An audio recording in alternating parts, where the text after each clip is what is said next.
Tentativas de invasão de cockpit de aeronaves. Você tem acompanhado? O que isso tem a ver com a segurança da aviação? Me acompanhe nesse vídeo.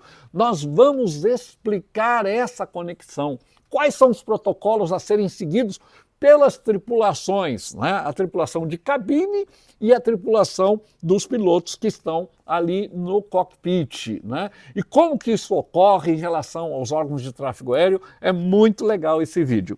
Aliás, o canal da Espaço Aéreo tem assuntos como esse, que mistura os acontecimentos do dia a dia na aviação relacionando com o ensino técnico, né? O que isso tem a ver?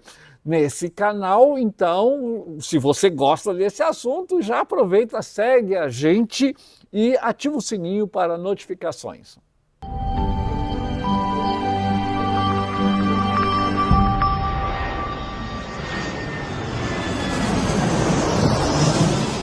Olá, para quem não me conhece, sou o professor Haroldo Soares. Fui controlador muitos anos na Força Aérea e trabalhei em vários órgãos de controle, torres de controles, APP, com radar, sem radar, centros de controle. Tenho livros publicados nesta área de regulamento de tráfego aéreo e navegação aérea.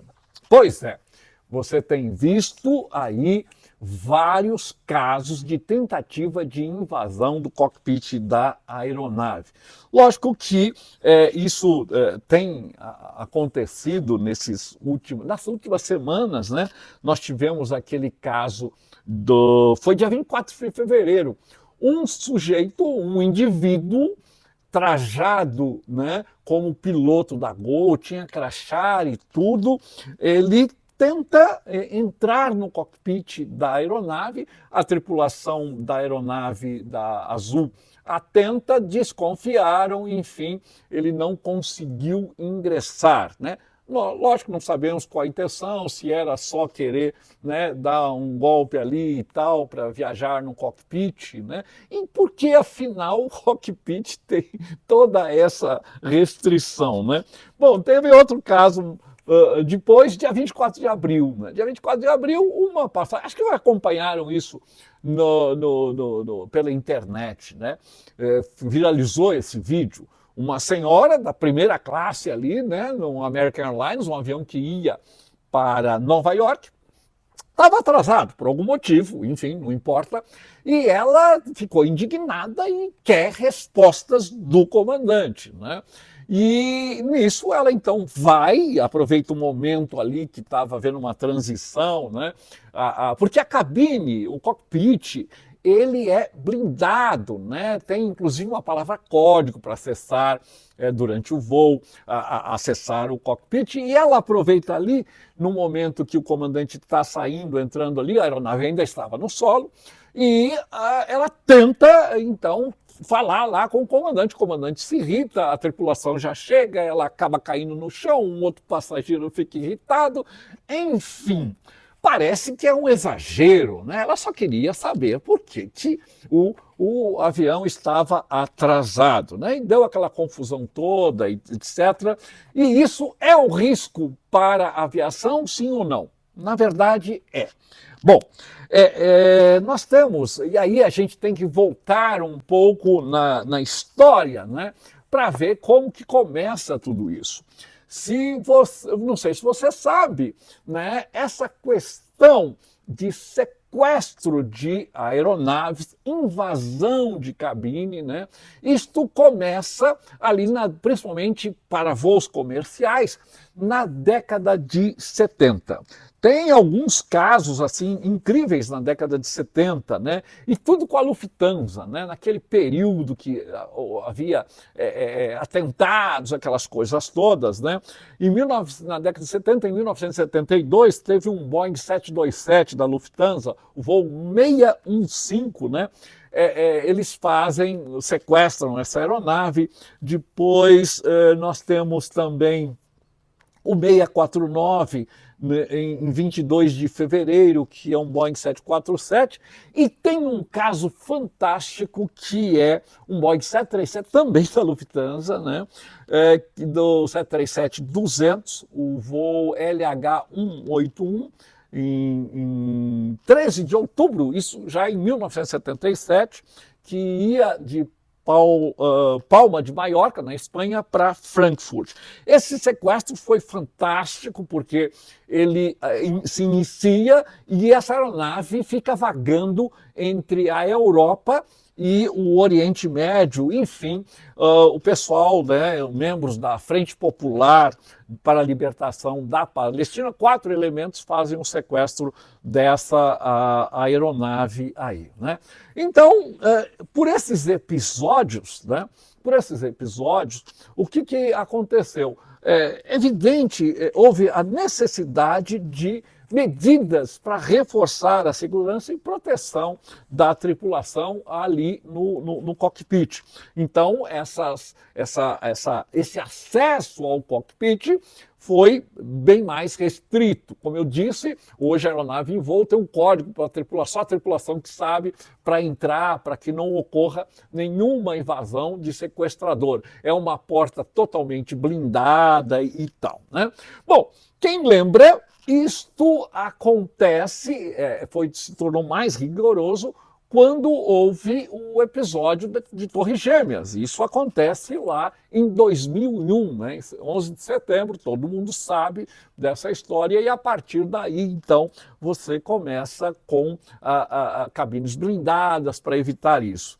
E é impressionante, né? Porque tem um caso, né, que ocorre em 2015, não sei se vocês vão lembrar, aquele caso do Germanwings. E, ironicamente, o que aconteceu? Então já havia lei para que houvesse as portas blindadas e tal, etc.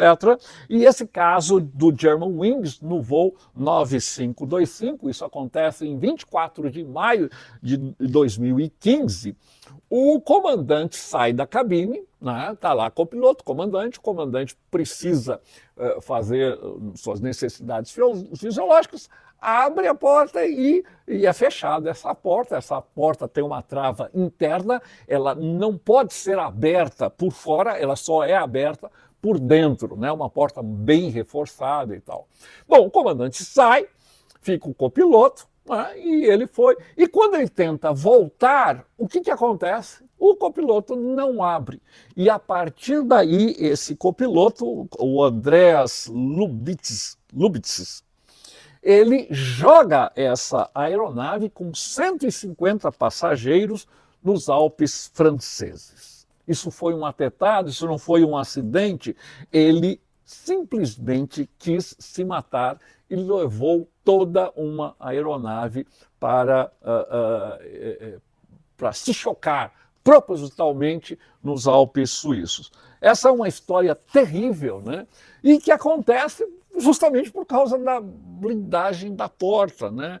E aí, a partir daí, então, também, depois desse episódio, é obrigatório agora, existe um protocolo da tripulação que é o seguinte: se um tripulante sai, tem que ir outra pessoa para o cockpit. Jamais vai poder ficar uma única pessoa ali dentro do cockpit, porque o travamento, como eu disse, da porta é feito só internamente, né? Enfim, são casos assim muito tristes, né? Mas a lei, né? A legislação procura acompanhar cada episódio e tal, né? Bom, isso leva, né, a gente a falar sobre a questão do sequestro de aeronaves. Hoje, uma prática que começa lá, sequestro de aeronaves, lógico que já tinha acontecido outras coisas, mas especialmente a partir da década de 70, com esses 3 primeiros episódios da Lufthansa, principalmente, começaram a ocorrer os sequestros de aeronave, né? E aí, o que fazer? Bom, na aviação existe alguns protocolos com relação ao que a tripulação faz. Bom, agora com essa nova situação de cabines blindadas, isso dificulta o acesso do sequestrador que tem a intenção de ingressar na cabine, porque ela é blindada. E não só isso, né? Houve essa questão na aeronave, mas também nos aeroportos, né? Foram colocados, então, raio-x, você não pode entrar, né, com garrafa d'água, enfim, né, canivete e essas coisas, né? Então, houve toda uma movimentação dos legisladores, das organizações, né, no sentido de salvaguardar a vida do pessoal, de tripulações e de passageiros que embarcam para evitar o sequestro. Então, e em voo tem essa cabine que coibiu muito isso. Mas pode acontecer, pode acontecer. Bom, vamos falar então o que o piloto faz no caso de uma tentativa de sequestro, no caso de tentativa de invasão do cockpit, tá? Bom, se houve a invasão do cockpit por algum motivo, por uma falha, enfim, e tal, né? Se houve isso, aí não tem jeito. Uma vez que o sequestrador invadiu, está armado e ameaça o piloto, aí a coisa já se consumou. O piloto vai ser obrigado, né, sob risco de morte, de fazer o que o sequestrador quer. Quem lembra, no 11 de setembro, eles simplesmente eliminaram o piloto e eles eram treinados como pilotos, jogaram a aeronave nas torres gêmeas. Então, o piloto, de certa forma, podemos dizer que para um cara desse, um maluco desse, o piloto pode ser até descartado. Então, havendo a invasão, a coisa já degringolou no nível que não pode ser revertida. Então, tudo tem que ser feito no sentido de que o cockpit não seja invadido, porque aí o piloto tem alguma chance de pousar a aeronave em algum lugar. E como isso é feito? Bom, primeira coisa, né, eu costumo dar treinamento e um dos treinamentos que nós fazemos é justamente o trato da emergência. Como tratar a emergência em geral. Mas quando a gente fala sobre sequestro, é uma coisa até muito triste, né? Porque eu até cito uma situação terrível, que é a seguinte: imagine um sequestrador resolve invadir uma cabine e ele não consegue, porque é muito reforçada essa porta, e aí ele resolve ele pega, por exemplo, uma comissária, fala: comandante, está ouvindo aí, ó, tá aqui, né? Eu tô com a sua chefe da comissária aqui, o nome dela é tal, e eu vou dar um tiro na cabeça dela se o senhor não abrir o cockpit. Aí você fala: poxa, diante de uma ameaça dessa, eu tenho que abrir a porta, senão ela morre. Mas o que diz o protocolo? Não deve abrir. Porque se você fizer isso, todo mundo possivelmente vai morrer, né? Então é uma situação muito complicada. Mas o que o piloto faz se a cabine ainda não foi invadida? Bom, existe o código transponder. Existem 3 tipos de códigos transponder. Existe um código que é o 7500, o 7600 e o 7700, né, que você insere lá no transponder. O 7500 é o código que indica que a aeronave está sendo sequestrada. O 7600 indica que a aeronave está em falha de comunicações. E o 7700, 7700, indica que a aeronave está em emergência, tá certo? Bom, se uma aeronave coloca o 7600, tranquilo, é falha de comunicações e segue toda a sequência e ordem e procedimentos normais para falha de comunicações. E eu digo, eu como controlador, eu estou no radar, vejo uma aeronave com 7600, estou tranquilo, não há problema, estou visualizando no radar e segue a vida normal. A aeronave faz o procedimento de emergência e tal, e eu vou livrando, se for o caso, outras aeronaves que estão na frente, mas é bem tranquilo. Uma aeronave em emergência. Bom, uma aeronave em 7700, emergência, é uma situação um pouco mais grave, porque essa aeronave precisa de ajuda imediata, e aí e pode ser que ela nem esteja com falha de comunicações também, né? Então usaria também Mayday, Mayday, Mayday, e aí é uma situação um pouco mais grave porque há uma iminência de acidente, né? Mas eu queria aqui falar sobre sequestro. E se eu tenho um 7500, eu, controlador, olho a tela e disparo um alarme ali e tem 7500. Tem 7500. Meu Deus, 7500 é sequestro. E o que eu faço? Sabe o que o controlador faz? Nada. Eu não posso, por exemplo, né, ficar questionando o piloto. Eu não sei se houve invasão de cabine, se não houve, enfim.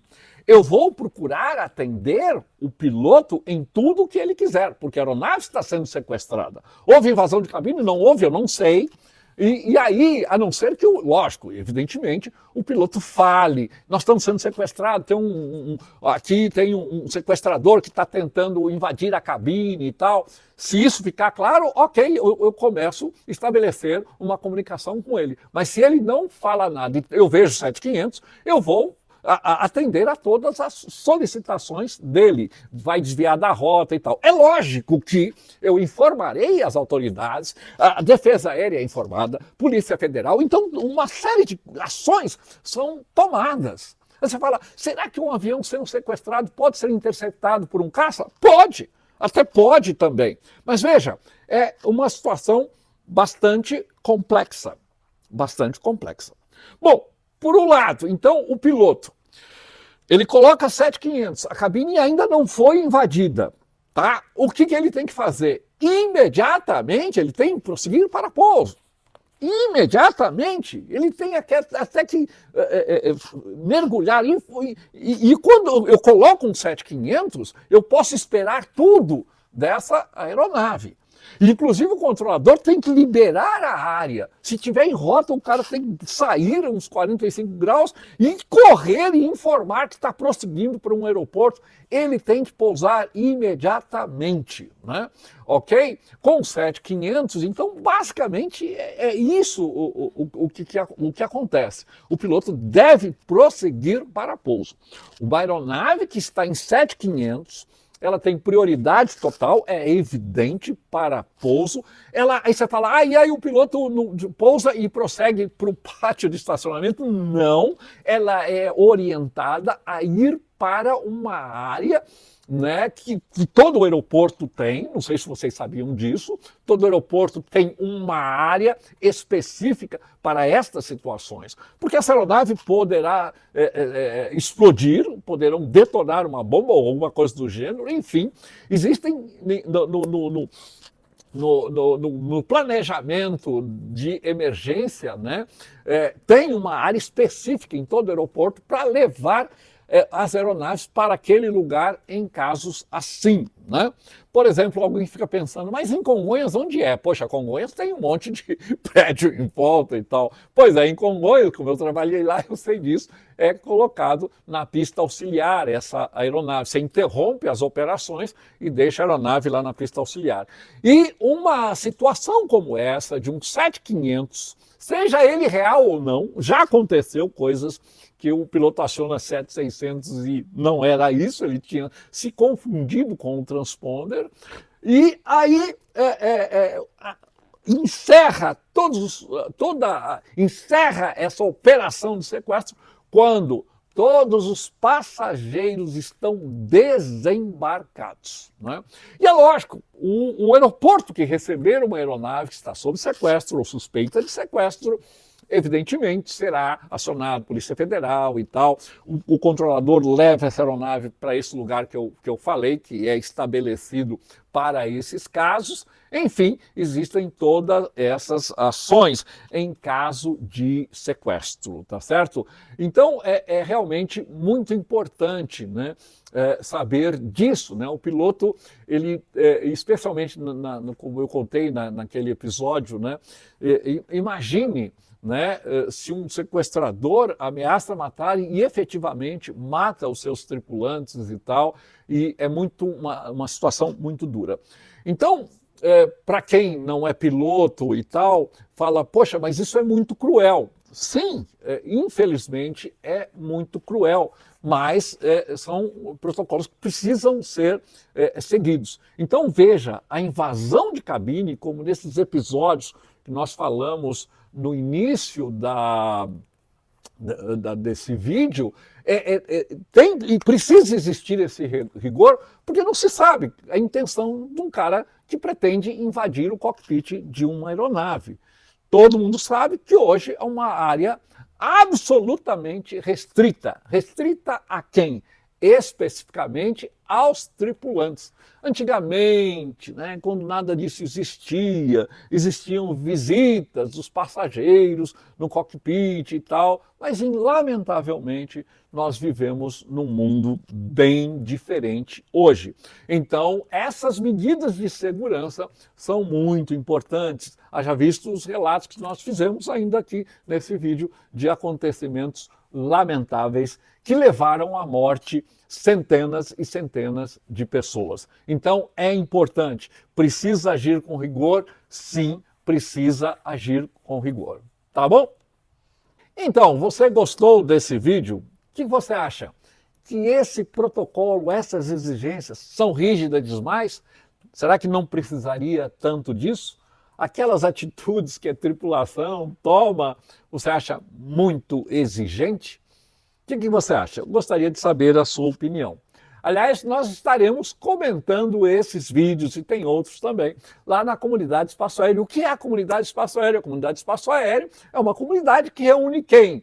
Pilotos, né? Pilotos já experientes, muitas vezes de linha aérea já, outros pilotos nem tão experientes assim, mais novos, alunos de piloto privado, piloto comercial, né? Que estão estudando para se formar ainda, e mesmo também entusiastas, pessoas que gostam desses assuntos também podem entrar lá na comunidade. Eu vou deixar o link aí na descrição, entre lá se você gostou do assunto e queira saber mais, tá bem? Olha, eu encontro você lá.